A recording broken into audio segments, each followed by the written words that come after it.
মোবারক, ঈদ মোবারক, ঈদ মোবারক। দর্শক, ঈদের অনেক অনেক শুভেচ্ছা জানিয়ে আজকের জাগো তারকার স্পেশাল আয়োজন শুরু করছি। ঈদের মিষ্টি বিকেলে আমাদের সাথে আছেন মিষ্টি দুজন অতিথি। আজকে আমাদের সাথে উপস্থিত আছেন আজ মুক্তি পেতে যাওয়া সিনেমা কাজল রেখা সিনেমার নির্মাতা গিয়াসউদ্দিন সেলিম এবং কাজল রেখা মানে সকলের প্রিয় মন্দিরা চক্রবর্তী। কথা বলবো তাদের সাথে। আপনাদের দুজনকে আমন্ত্রণ। ঈদ মোবারক। ঈদ মোবারক। ঈদ মোবারক। কেমন আছেন? ভালো।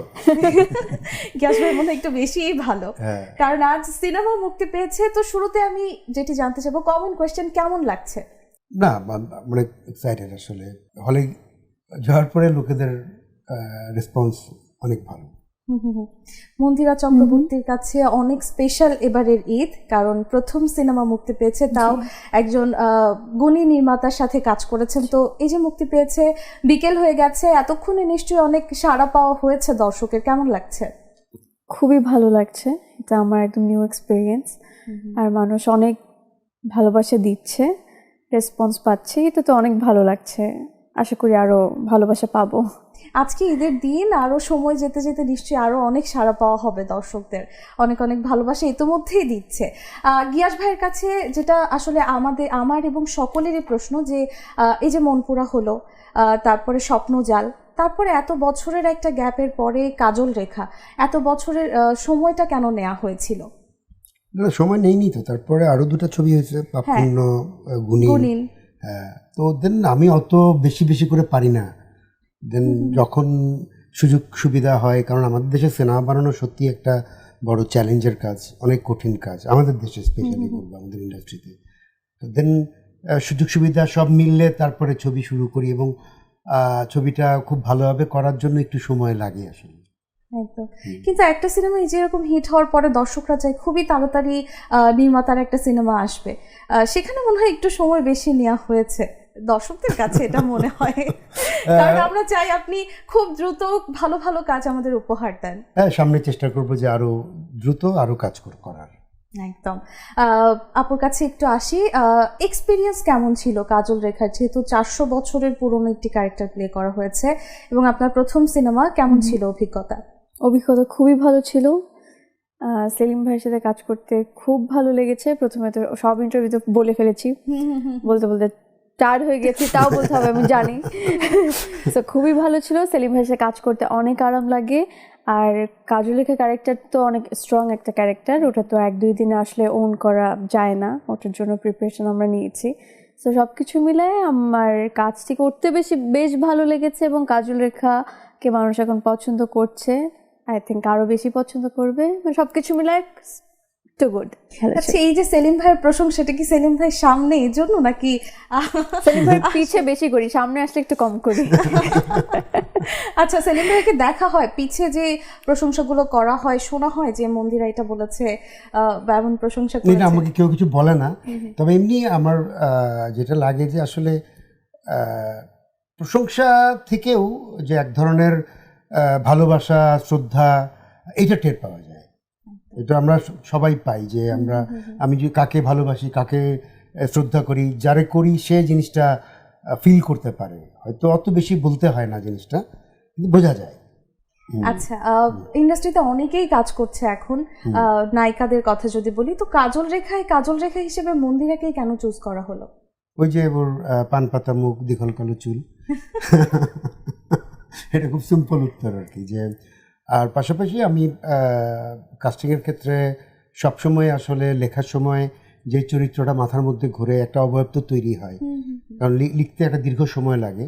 ওই সময় একটা রোল একটু ঘোরাফেরা করে, তো তার একটু চেহারার অবয়ব আমি পাই বিভিন্ন রোলের আর কি। তো দেন তারপরে বাস্তবে মিলাতে থাকি যে এই রোলটা দেখতে কার মতো। তো এইরকম যখন মিলে যায়, তখন এটাই এরকম আর কি। ভাই, শুরুতে কি মন্দিরা মাথায় ছিল?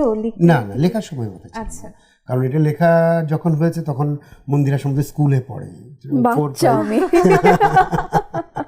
মানে 2009-10 সালের দিকে লেখা, মানে আজকে থেকে 13-14 বছর আগে। তখন ও সম্ভবত কত 6-7 এরকম পড়ে। তখন ওকে ভাবার কোনো কারণই নেই, কারণ ওকে আমি দেখিও নাই তখন। ওকে, ওর সাথে দেখা হয়েছে তারও বহু বছর পর, প্রায় কিন্তু বেসিক্যালি ওর কাস্টিং প্রসেসটা শুরু হয়েছে প্যান্ডামিক থেকে। প্যান্ডামিকে আমরা একসাথে একটা কাজ করেছি, তখন আসলে এই ওকে দেখার পর থেকে একটু একটু করে ওটা বিল্ড হলো যে হ্যাঁ ও হতে পারে, ও হতে পারে। তারপরে আমরা নানা প্রক্রিয়ার ভেতর দিয়ে গিয়ে আজকে কাজল। আচ্ছা, ওটা আমি একটু আপুর কাছ থেকে শুনি। কাজল রেখা যুক্ত হওয়ার গল্প ইতিমধ্যে বলেছেন, আরেকবার যদি শুনতে চাই। আমি যখন ওই যে সেলিম ভাই যেটা বলছিল ওই প্রজেক্টে যখন কাজ করছিলাম, তো সেলিম ভাইয়ের যে ম্যানেজার, তো সে আমাকে কাজল রেখা বলে ডাকতো। তো আমার কাছে আমার মনে হতো যে মানে থাকে না যে তোমাকে কেউ ভালো লেগে একটা নাম দিয়েছে, তো আমি সেটাই মনে করেছি। তো হঠাৎ করে আমি যে কো আর্টিস্ট ছিলেন ইয়াশ রোহান, ও বলছে ওই কি কাজল রেখা, খুব এক্সাইটেড হয়ে। তখন আমি তো কিচ্ছু মানে জানি না, তখন আমি ওদের কনভারসেশন পরে শুনে আমি ইয়াশকে জিজ্ঞেস করলাম যে কাজল রেখাটা আসলে কি। বললো তুমি জানো না এটা আমার এত বড় একটা প্রজেক্ট, এটা তোমার মানে বিগ ড্রিম।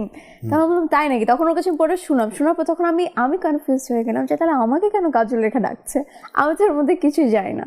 তো তার অনেকদিন পর তারপর সেলিম ভাই আমাকে আসলে ডাকলেন অফিসে। ডাকার পর অনেকগুলো গল্প বলেছিল, 4-5টার মতো, সবগুলো শুনেছি।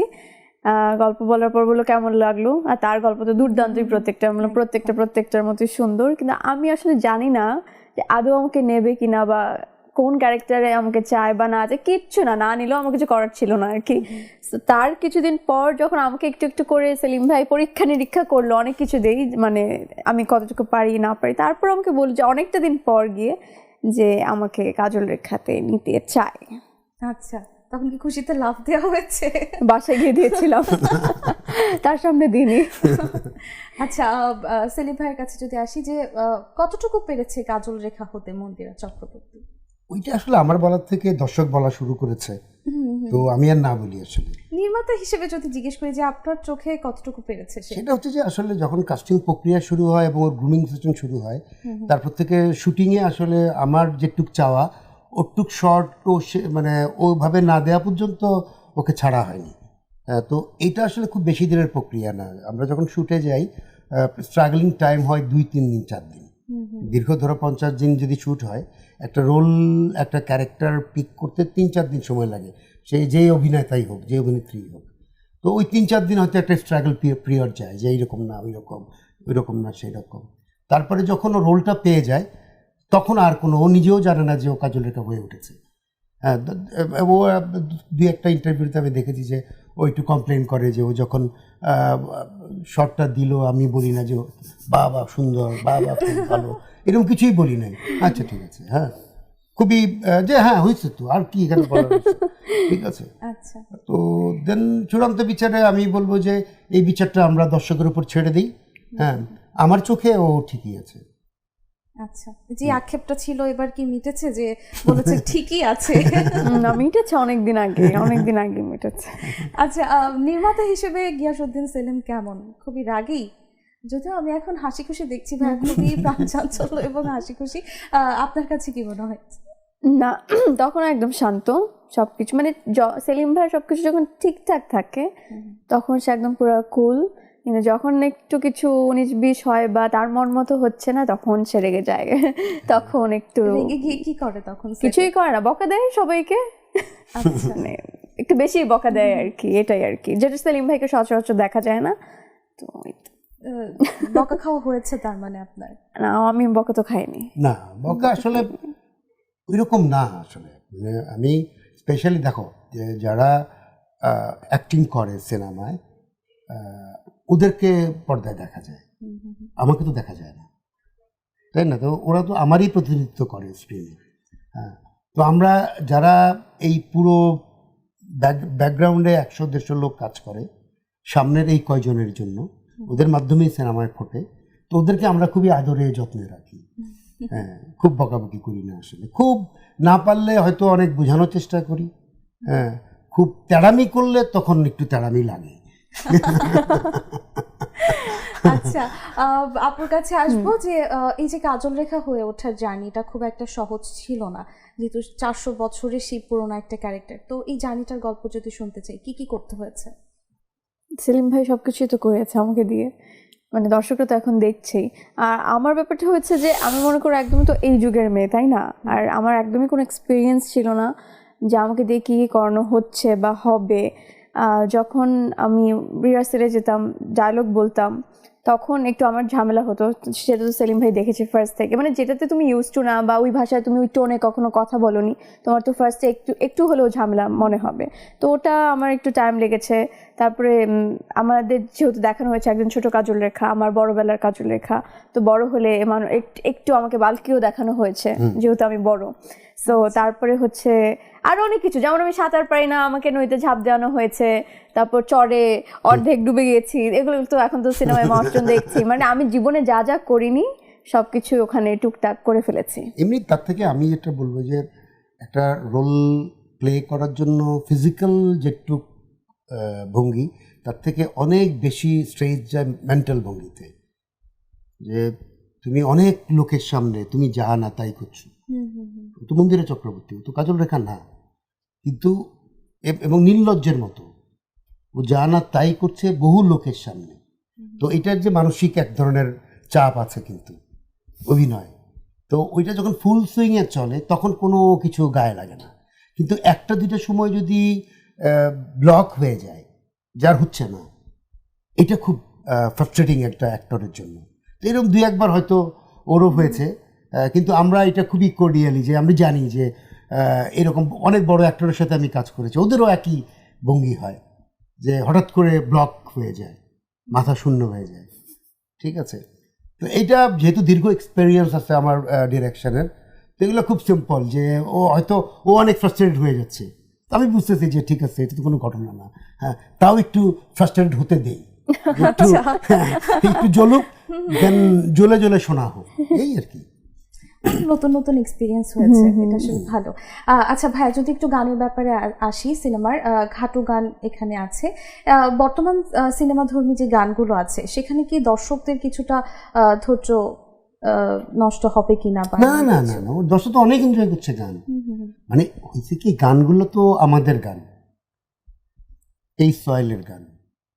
তো যেমন ঢোল বাজলে আমাদের রক্তে কিন্তু এক ধরনের নাচন ওঠে, ঠিক আছে, এটা জেনেটিক্যালি 1000 বছর ধরে ঢোলের শব্দে আমরা অভ্যস্ত, তাই না? এটা যদি এখন দক্ষিণ আফ্রিকার কোনো একটা বাদ্যযন্ত্র বাজে, তাইলে ওভাবে আমাকে আন্দোলিত করে না, বাংলা ঢোল যেভাবে আমাকে করে। তো এই সুরও বাংলার সুর, তো সামাও এই সুর আমাদের রক্তে আছে, বংশ পরম্পরায় জিনের মধ্যে আছে। দেন এই সুর শুনলেই মনে হয় যে দিস আমার সুর। তো এই সুবিধাটুকু এই সিনেমায় আছে। আমি বলবো যে প্রত্যেকেই যে কটা গান আছে সব বাংলার মাটির সুর, নিজের সুর, যেটা আসলে দর্শককে বিমোহিত করছে। একদম। আপুর কাছে যদি জানতে চাই গানগুলো নিয়ে, আপনি কি বলবেন? আমার কাছে তো ভীষণ ভালো লেগেছে, মানে এক একটা আমার কি বলবো, এখন নিজের কাজ নিয়ে আর কত দূর কি বলা যায়, কিন্তু অ্যাজ এ দর্শক হিসেবে বলতে পারি যে মানে দর্শকরা খুবই এনজয় করবে। আর আমাদের ইমন ভাই তো অনেক কষ্ট করেছে আসলে, প্রায় 2 বছর ধরে টানা। আর যারা গান গেয়েছে, অনেক শিল্পীরা গান গেয়েছে, দুর্দান্ত শিল্পীরা আছে, তো সবার গানই ভালো হয়েছে। দর্শকরা এক একজন এক একটা বেশি, সবার তো আর সব গান বেস্ট মানে পছন্দ হবে না, এক দুটো কারোর এটা ভালো লাগবে, কারোর আরেকটা ভালো লাগবে, কিন্তু যতটুকু দেখতে পাচ্ছি সব গান মানুষের পছন্দ করছে, ভালো রেসপন্স পাচ্ছি। আর প্রত্যেকটা গান তো আমার ফেভারিট, হওয়াটাই স্বাভাবিক। একদম। ভাইয়া, গল্পটা লেখার সময় এই যে এত পুরনো একটি গল্প আপনি সবার সামনে তুলে ধরছেন, কি চিন্তা করে লিখেছিলেন যদি জানতে চাই? এটা অনেক কটা কারণ আছে, যে যদি আমি শুধুমাত্র প্রথম কারণটা একটা কারণ বলি, যে কাজল রেখা আমাদের প্রাচীন কৃষক কবিদের লেখা পালা, তাই না? এবং এর পালাকারের নাম কিন্তু পাওয়া যায় না, যে কে এটা লিখেছে। আচ্ছা, সংগ্রহ করেছে চন্দ্রকুমার দে, দীনেশচন্দ্র সেনের সহযোগিতা, এবং ছাপা হয়েছে কলকাতা থেকে, আজ থেকে প্রায় 100 বছর আগে। ঠিক আছে, তো এটা 400-500 বছর ওরাল ফর্মে, পরবর্তীতে হয়তো লিখিত ফর্মে এই পালাটা ছাপা হয়েছে, যে সময় সেই সময়ের মধ্যে এসছে।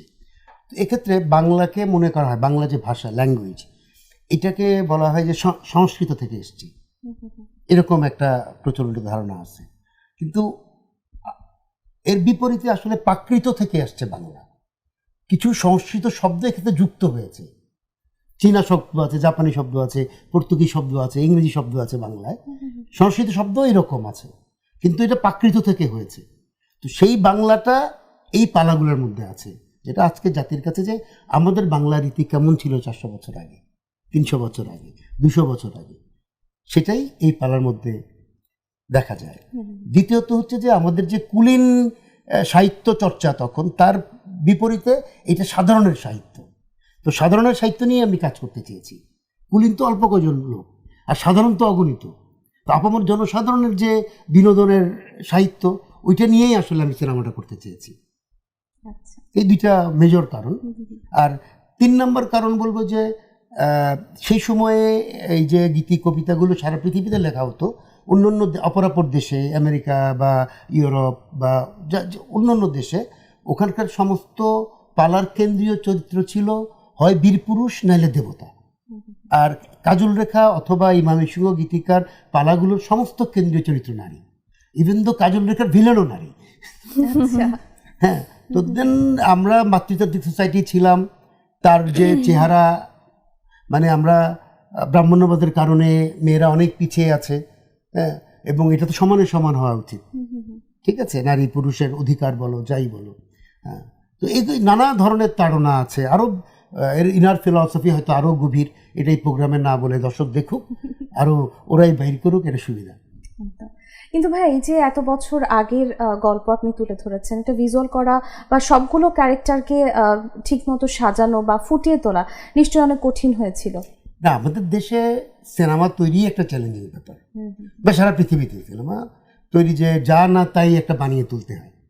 তো এটা যখন পিরিয়ড পিস হয়, মানে একটা সময়কে তুলে আনা দরকার পড়ে, এখন 16th সেঞ্চুরির কোনো কিছুই তো নাই, দেন ওটাকে ওই আবহাওয়াটা তৈরি করতে হয়, ঘরবাড়িগুলো বানাতে হয়, তাই না, যা যা আছে সব কিছু তৈরি করতে হয়, কাপড় চোপড় থেকে শুরু করে সব কিছুই, তৈজসপত্র, মানে সুই থেকে উড়ো যা যা যা দরকার একটা সিনেমার, সবই আমাকে বানিয়ে তুলতে হয়। এটা তো কঠিন কাজ। তো এই কঠিন কাজটার জন্য আমি আবার খুবই কৃতজ্ঞ যে আমি একটা খুব স্ট্রং টিম পেয়েছি, যে যারা একটা সিনেমাতে একটা লোকের পক্ষে বানানো সম্ভব না, অনেক কটা হাত মিলে সিনেমাটা হয়। তো যারা এই কাজে হাত দিয়েছে, যারা যারা ইনক্লুডিং অল ক্রু এবং কাস্ট, প্রত্যেকেই এত ডেডিকেটেড ছিল কাজটা করার জন্য, এবং প্রত্যেকেই ওন করেছে এটা ওর প্রজেক্ট। দ্যাটস ওয়াই আমার চাপ কাজ অনেক কমে গেছে, এবং খুব সুন্দর একটি সিনেমা তৈরি হয়েছে, আমরা দেখছি সেটা। আচ্ছা, আপুর কাছে এবার আসি। আপনার সাথে মিথিলা আপু কাজ করেছে, শরীফুল রাজ কাজ করেছে, এবং আরও অনেক গুণী অভিনেতা অভিনেত্রীরা কাজ করেছে। কেমন ছিল অভিজ্ঞতা আপনার প্রথম সিনেমা এটি?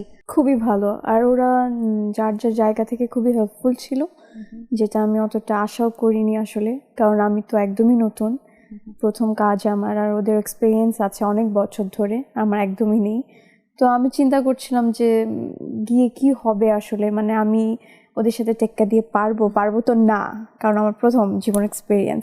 তো ওরা যেভাবে আমাকে হেল্প করেছে আসলে, এটা মানে রাজ থেকে শুরু করে মিথিলা আপু, মানে খুব গুড বন্ডিং ছিল আমার পার্সোনালি সবার সাথে, তার সাথে কাজেও আমাকে হেল্প করেছে যতটুকু আমি আশা করিনি, কিন্তু ভালো লেগেছে তাদের সাথে কাজ করে আমার। আচ্ছা, যদি একটু আলাদা করে জানতে চাই, রাজের সাথে কাজ করার অভিজ্ঞতা কেমন ছিল? রাজের সাথে কাজ করার অভিজ্ঞতা খুবই ভালো। তার সাথে আমার সেটে অতটা কথা হতো না, মানে আমরা যে যার মতো থাকতাম, কিন্তু একটা জিনিস আমি আসলে সবাইকে একটু নোটিস করতাম, মানে আমি চুপচাপ তো সবাইকে দেখতাম আমি, তো মানে শেখারও তো অনেক কিছু আছে আসলে। তো আমি দেখতাম যে ও এমনি গল্প করছে যখন আমরা ব্রেকে থাকতাম, বা আমাদের যখন সিন থাকতো না, তো অনেক কোনো একটা জোকস বলছে বা কাউকে নিয়ে দুষ্টুমি করছে, আবার বলতো সেট রেডি, এখনই শর্ট দিতে হবে, ও ঠিক মানে ক্যারেক্টারটার সাথে সাথে মানে প্লে করতো। তখন আমি দেখতাম এত ফাস্ট করে ফেলছে, ডায়লগ দিয়ে ফেলছে, যে একটু আগেই রাজ তো তার নিজের ক্যারেক্টারে ছিল, এই দুষ্টুমি করতেছে, মানে ফান লাভিং, আবার এসেই রাজের ভূমিকা পালন করছে। তো এই যে মানুষের কাছ থেকে যে শেখা ব্যাপারটা, কারণ আমি তো চুপচাপ বসেই থাকতাম না, আমি কাজল রেখা, প্রথম তো আমার এরকমই হয়েছে। হ্যাঁ, তো সবাই দেখে দেখে শিখতাম, তো ভালো লাগতো আমার বেশ। আর এখন তো আমাদের বন্ডিংটা বেশ ভালো, ফ্রেন্ডের মতো। এই তো। কাজল রেখা ক্যারেক্টার থেকে কি বের হওয়া হয়েছে এখনো? না, হয়েছে মনে হয়, না হয়নি আমি জানি না। আচ্ছা, আমি একটু ভাইয়ের কাছে জিজ্ঞেস করি, কি মনে হচ্ছে, কাজল রেখা ক্যারেক্টার থেকে কি বের হয়েছে, নাকি এখনো কাজল রেখা হয়ে বসে আছে? এই হ্যাংওভার যেতে একটু সময় লাগবে, মানে জীবনের প্রথম একটা ক্যারেক্টার দীর্ঘ সময় ধরে যখন একটা আর্টিস্টের মধ্যে বসে যায়, ওখান থেকে আবার নতুন প্রজেক্ট ছাড়া বেরিয়ে আসা মুশকিল। তো আমার ধারণা মাঝেও আরেকটা প্রজেক্ট করেছে, দেন কিছুটা বের হয়েছে আর কি, অর্ধেক অর্ধেক আছে।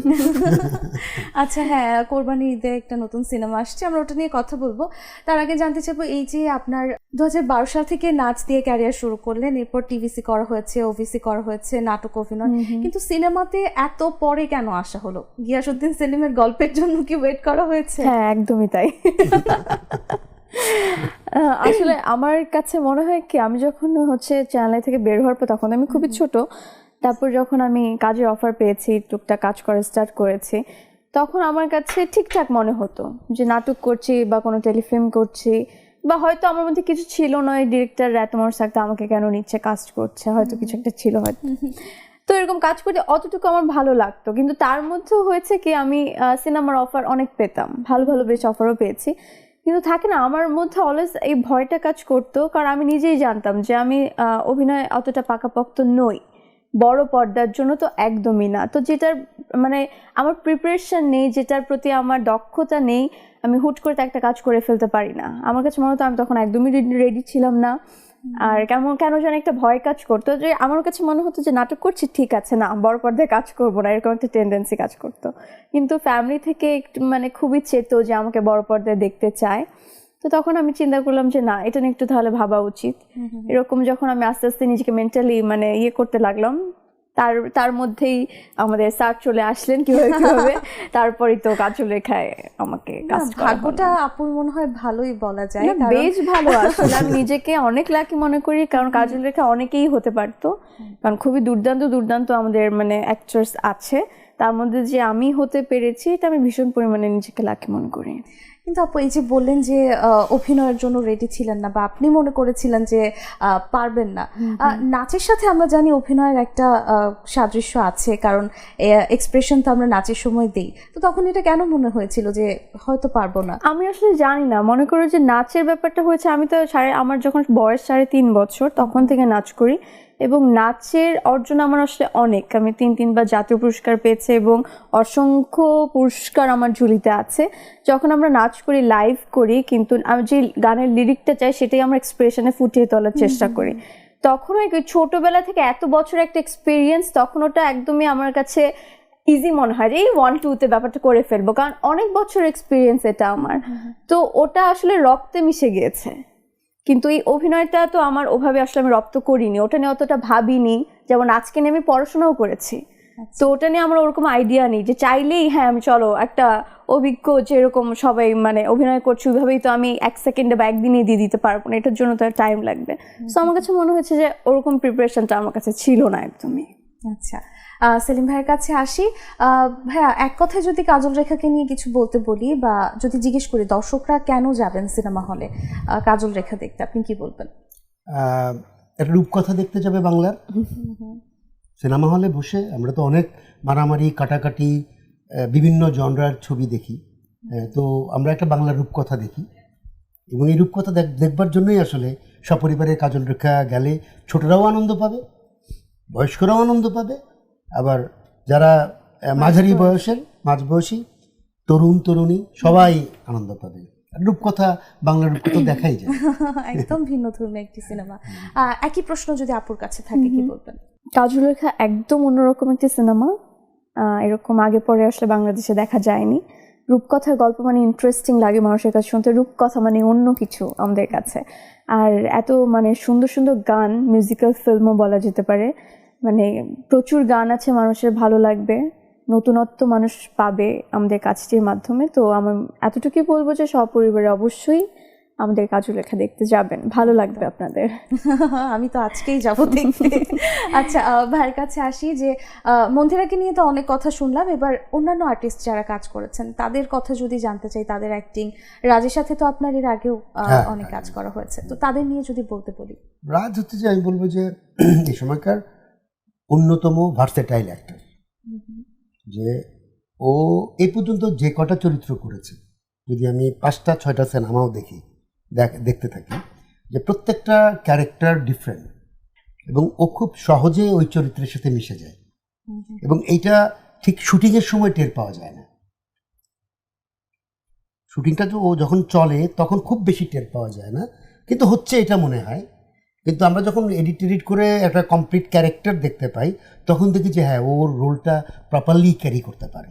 এটা যে কোনো একটা বড় অ্যাক্টরের বড় গুণ আর কি। তো দেন সেই সমস্ত সম্ভাবনা ওর আছে। এখন ভবিষ্যতে ও যদি ঠিকঠাক মাথাটা ঠান্ডা থাকে, ঠিক আছে, এবং ও ডেডিকেশন, ও খুবই ডেডিকেটেড অ্যাক্টর, ঠিক আছে, মানে অন্য কোনো ঝামেলা না হয়, যদি ও যদি সুস্থ সবল থাকে, তাইলে আমি বলবো যে বাংলা সিনেমা একটা বড় আর্টিস্ট পেল। আর মিথিলার কথা বলবো, ও একটা সহজাত অভিনেত্রী এবং অভিজ্ঞ অভিনেত্রী আমি বলবো। ও মানে কঙ্কন দাসী চরিত্র, ওকে আমি যখন স্ক্রিপ্টটা পড়ে শোনাই যে সময়ে, ও কঙ্কন দাসীটা বেছে নিয়েছে। কেউ তো নেগেটিভ রোল বেছে নেয় না। ও বলতেই পারতো যে না ভাই আমি কাজল রেখা করবো, এইটাও একদমই বলে নাই যে ও বেছে, আমি এমনি বললাম ও একটা গেম আর কি, যে কোনটা তুমি আসলে করবা। ও বললো যে আমি কঙ্কন দাসী আমার বেশি পছন্দ হয়েছে, এবং এই পছন্দটা ও অনেক সুন্দরভাবে স্ক্রিনে ফুটিয়ে তুলেছে। আর সাদিয়া আয়মানের কথা বলবো, ও কাজল রেখা করার আগে অ্যাক্টিং করে নাই, ও মডেলিং করেছে টুকটাক। তো ওকে যখন আমার কাস্টিং ডাইরেক্টর এনে দিল, তো আমি দেখলাম যে ওর আদল এবং ভঙ্গি মন্দিরের সাথে মিল আছে। তখন মন্দিরে অলরেডি কাস্টিং হয়ে গেছে এবং ওর ছোটবেলা খুঁজতেছিলাম আমরা। তো দেন ও খুব সুন্দরভাবে ওর জায়গাটুকে ও প্লে করেছে। ইরেশ তো বড় অ্যাক্টর, সবসময় আমি বলি ও হয়তো আনফরচুনেট যে ওর উপযুক্ত রোলও পায় না। আর এই সিনেমায় ও যে ভূমিকা অভিনয় করেছে, যেই ভঙ্গিতে অভিনয় করেছে, এটা একদমই মানে দর্শকই বলবে, আসলে আমি আর কি বলবো, আমার পছন্দ। আর অন্যান্য যারা অনেকেই আছে অভিনয় করেছে, যারা যারা করেছে, পাভেল, ও তো আসলে আমাদের দেশের অন্যতম বড় অ্যাক্টরদের একজন। যে তো পাভেলকেও আমরা এই কাজল রেখায় নানা চরিত্রে দেখতে পাবো, শুধু একটা চরিত্র, অনেক কটা চরিত্রে ও এসে হাজির হবে, এবং প্রত্যেকটা চরিত্র খুব সুন্দর সীমারেখা টেনেও আলাদা করতে পেরেছে। মানে এটা একটা বড় অ্যাক্টরের লক্ষণ আর কি। এই বলবো যে ইটস এ ফাইন, মানে অ্যাক্টিংয়ের দিক থেকে, গানের দিক থেকে, তারপরে ওর সবকিছু মিলে এটা একটা ভালো প্যাকেজ। আমরা তো সিনেমাটি দেখবোই, এখন আর বেশি কিছু একদম। আপুর কাছে আসি, দুজনের কাছে আমি এই প্রশ্নটা রাখবো যে শুটিং করার সময় মজার কোনো অভিজ্ঞতা যদি এখন মনে পড়ে, যেটা মনে পড়ছে সেটা যদি শুনতে চাই। শুটিং করার সময় আসলে আমাদের প্রতিদিনই মজা হতো, কোনটা ছেড়ে কোনটা বলবো আমি এই জন্য কনফিউজ হয়ে যাই মানে কোয়েশ্চেনটা শুনলে। মানে সেলিম ভাই সেটে মজা হবে না আসলে এটা কেউ ভাবতে পারে না। মানে যারা কাজ করেছে তারা বুঝতে পারবে, যারা কাজ করেনি তারা খুবই মিস করেছে, আমি বলবো তাদের দুর্ভাগ্য এটা যে সেলিম ভাইয়ের সাথে কাজ হয়নি। মানে থাকে না যে যখন আপনি শ্যুট করছেন তখন তো একটা সিরিয়াস মোমেন্ট, কিন্তু যখন আমাদের প্যাক আপ হয়ে যায় তখন একদম মনে কর পুরো পিকনিকের মতো, এই গান বাজনা হচ্ছে, রান্না বান্না হচ্ছে, খাওয়া দাওয়া হচ্ছে, মানে একটা অন্যরকম ভাইব। আর সেলিম ভাই বলবো যে মানে আমার তো মানে চলচ্চিত্রের প্রথম কাজ, কিন্তু আগে পরেও তো নানান ডিরেক্টরের সাথে কাজ হয়েছে, কিন্তু সেলিম ভাইয়ের কাছে আমার মনে হয় যে উনি প্রত্যেকটা মানুষকে একটা স্পেস দেয়, যেটা সবাই হয়তো কিভাবে কি নেয় আমি জানি না, কিন্তু সেলিম ভাইয়ের সাথে কাজ করতে খুবই কমফোর্ট লাগে। আর এই তো মানে প্রত্যেকটা দিনই আমাদের মনে হয়েছে যে প্যাক আপ মানে ঈদ, চলো আমরা এখন গিয়ে মানে খুবই হই হুল্লোড় করি এরকম।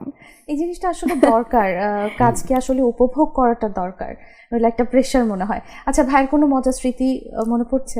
একটা স্মৃতি হঠাৎ কথা শুনতে শুনতে মনে হলো, আমরা জলটুঙ্গি ঘরে ওই যে ঘুমাইলা ঘুমাইলা বন্ধু যে গানটা, ওটা শ্যুট হচ্ছে। তো ওখানে তো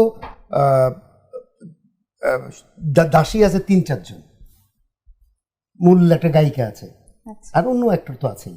এর মধ্যে 3-4 জন দাসীর মধ্যে একটা দাসী আমি কাস্ট করেছি, কাস্টিং ডাইরেক্টর কাস্ট করা নাই, মনে হলো যে এই রোলটার জন্য উপযুক্ত। আচ্ছা, তো আমি জানি যে ও অনেক অভিনয় করেছে, কিন্তু সেটে যাওয়ার পর ও বললো যে আর কোনোদিন অভিনয় করে নাই, প্রথম অভিনয় করতে আসছে। সেটা আগে বলে না, সেই সুষম দুর্গাপুরে এখন কোনোদিন অভিনয় করে নাই বা ক্যামেরার সামনেও কোনোদিন দাঁড়ায় নাই, সে এসে হাজির হলো। আচ্ছা ঠিক আছে, ওকে আমরা দেখি। তো যখন ওকে সাজ পোশাক পরানো হলো, হ্যাঁ, তো দেন ও কাপড় দেখে বললো যে এইরকম, মানে ও শুটিং করতে আসে দাসীর কাপড় পরবে, এই কাপড় আমি কেন পরবো? আচ্ছা, তো ওকে বোঝানো হলো যে তোমার রোলটা এইরকম। আচ্ছা, বুঝলো।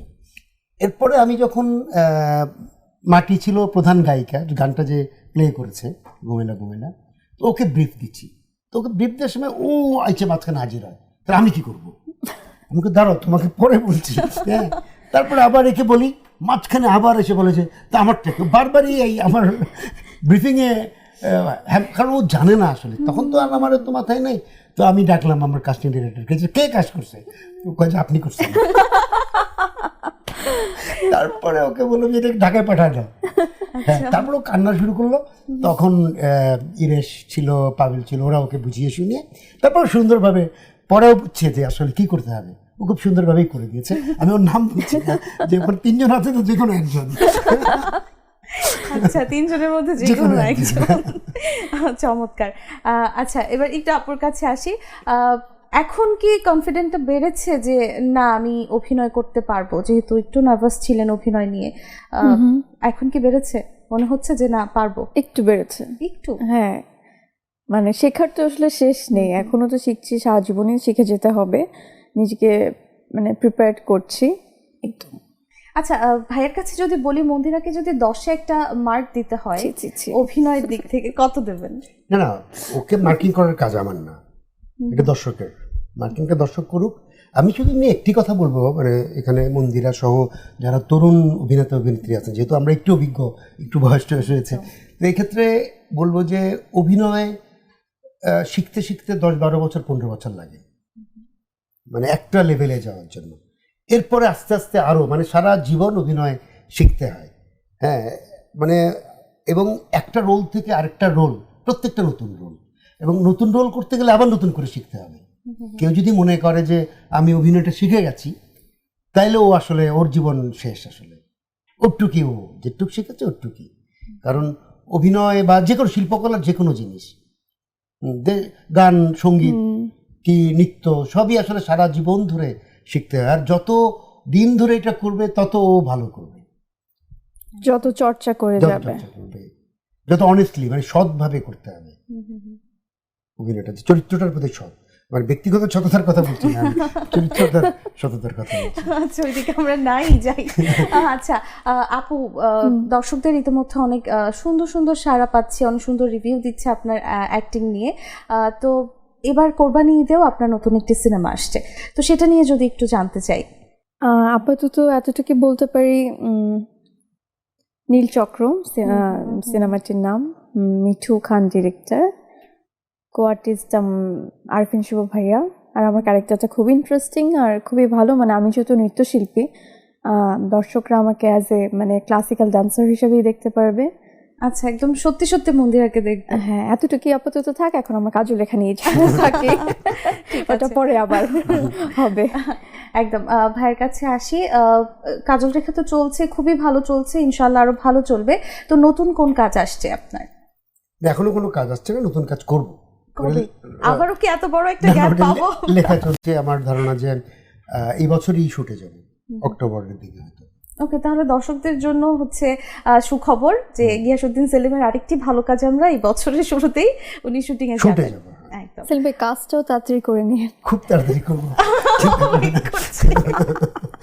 আচ্ছা, মন্দিরাকে কি চিন্তা ভাবনার মধ্যে রেখেছেন? এইটা এই জায়গায় আমরা না বলি, ঠিক আছে?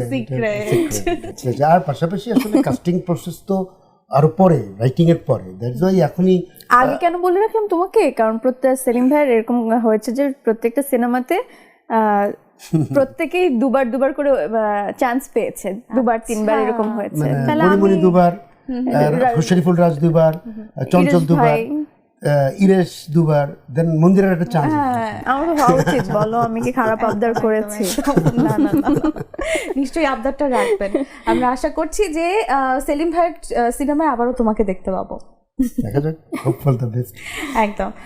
আচ্ছা, এবার জানতে চাইবো যে যেহেতু ঈদের দিন এবং এবারের ঈদ তো কাজল রেখাময় চলছে, তো এমনিতে ঈদে কি কি করা হয় ভাইয়ের কাছে যদি শুনতে চাই? ঈদের দিন তো খুব বেশি কিছু করি না আমি, মানে সকালে একটা প্রেশার থাকে নামাজে যাওয়ার, তো দেন ওইটা শেষ করে খাওয়া দাওয়াটা খুব এনজয় করি, মানে ফিরে এসে যে খাওয়া দাওয়া, নামাজের পরের যে খাওয়া দাওয়া, তারপরে তো আসলে ছোট হলের দিকে, এর বাইরে আর কি করা যাবে। আচ্ছা, মন্দিরা তো এখন থেকে অনেক আলাদাভাবে কাটবে ঈদ, নায়িকা, তারপর সিনেমা রিলিজ হবে, তো যদি জানতে চাই কি কি করা হয়। আগের ঈদগুলো তো একদমই ডিফারেন্ট ছিল, এবার একটা একদমই আলাদা। এইবারই হচ্ছে কাজল রেখাময় ঈদ। এবার মানে আলাদা করে ঈদ হচ্ছে না আমার। আগের যেমন হতো যে ঈদের জামা কাপড় কেনা হতো, ডে 1 ডে 2 ডে 3 কোনটা পরবো, ফ্রেন্ডসদের সাথে বেরোনো, ফ্যামিলিকে টাইম দেওয়া, তো এগুলা এবার আর হচ্ছে না। এবার কোন হলে যাব, হ্যাঁ, এইটা চলছে। মানুষের ভালোবাসা কতটা পাবো, নিজেকে বারবার দেখছি, তো সবকিছু মিলে এক্সাইটেড। এটা অন্যরকম সুন্দর কাটছে সময়। এই যে দর্শকরা বলছে খুব ভালো কাজ হয়েছে, ফ্যামিলি ফ্রেন্ডস তারাও নিশ্চয়ই বলেছে খুব ভালো কাজ করেছো, কেমন লাগে? খুবই ভালো লাগে আসলে। মানে আমি পার্সোনালি যেরকম, মানে সবাই অ্যাজ এ দর্শকও আমাকে এভাবেই দেখছে, মানে সেজে গুজে পুতুলের মতো, কিন্তু আমি পার্সোনাল লাইফে মন্দিরা কিরকম এরা তো একদম আমার ক্লোজ মানুষরা জানে, যেমন আমার ফ্যামিলি, আমার ফ্রেন্ডস, তো ওরা কখনো কল্পনাও করতে পারে না যে আমি কাজল রেখা হয়ে উঠতে পারি আসলে। তখন মানে কি এটাই কি তুই, মানে তুই এটা কিভাবে করলি, এরকম ওরা বলে। তো ওদের কাছে খুব ইন্টারেস্টিং লাগে। আর ওরা মানে এটা তো অনেক বছর ধরেই, মানে অনেকটা টাইম গিয়েছে যে রিলিজ হবে হবে হবে করে, তো ওরা আমাকে পাগল বানিয়ে ফেলেছে যে কবে দেখবে মুভি পুরাটুকু। তো এখন যেহেতু রিলিজ হয়েছে, আই থিঙ্ক ওদের এই পাগলামিটা কমেছে। আচ্ছা, কাজল রেখার জন্য অবশ্যই অনেক অনেক শুভকামনা দুজনকেই, এবং আজকে আপনারা দুজন সময় দিয়েছেন এজন্য অনেক অনেক ধন্যবাদ। আমরা অনুষ্ঠানের একেবারে শেষ পর্যায়ে চলে এসেছি, যদি দর্শকদের কিছু বলার থাকে ভাইয়া। আপনারা সিনেমা হলে যান, একটা বাংলা রূপকথা দেখেন, যদি ভালো লাগে বন্ধুদের যেতে উৎসাহিত করেন। ধন্যবাদ। আপু? আমাদের কাজল রেখা হলে চলছে, আপনাদের জীবন থেকে একটু সময় বের করে ফ্যামিলি ফ্রেন্ডসদেরকে নিয়ে গিয়ে অবশ্যই সিনেমাটি দেখবেন। অবশ্যই ভালো লাগবে, না লাগার কিছু নেই আসলে। আমার ফেভারিটের জন্য বললাম, আমি যে কাজল রেখা বলে এই জন্য বলছি না, এমনি একটু দুষ্টুমি করলাম। সবাই মিলে প্রত্যেকটা সিনেমাই দেখবেন, কারণ অনেকগুলো সিনেমা এবার রিলিজ হয়েছে, তার পাশাপাশি আমাদের কাজল রেখাও দেখবেন, উপভোগ করবেন। অসংখ্য ধন্যবাদ আপনাদের আবারও, এবং অনেক অনেক শুভকামনা। Thank you. দর্শক, আমাদের ঈদ তো কাটলো কাজল রেখাময়, আপনাদেরও ঈদ নিশ্চয়ই কাজল রেখাময় কাটবে, এজন্য কাজল রেখার জন্য অনেক অনেক শুভকামনা জানাচ্ছি। নিশ্চয়ই হলে যাবেন, বাংলা সিনেমার সাথে থাকবেন, বাংলা সিনেমা দেখবেন। কথা বলতে বলতে আজকে একেবারেই শেষ পর্যায়ে চলে এসেছি। যারা এতক্ষণ আমাদের সাথে ছিলেন তাদেরকে অসংখ্য ধন্যবাদ, এবং আবারও ঈদের অনেক অনেক শুভেচ্ছা জানিয়ে আজকে এখানেই বিদায় নিচ্ছি। সবাই ভালো থাকবেন, সুস্থ থাকবেন, এবং জাগো নিউজের সঙ্গেই থাকবেন।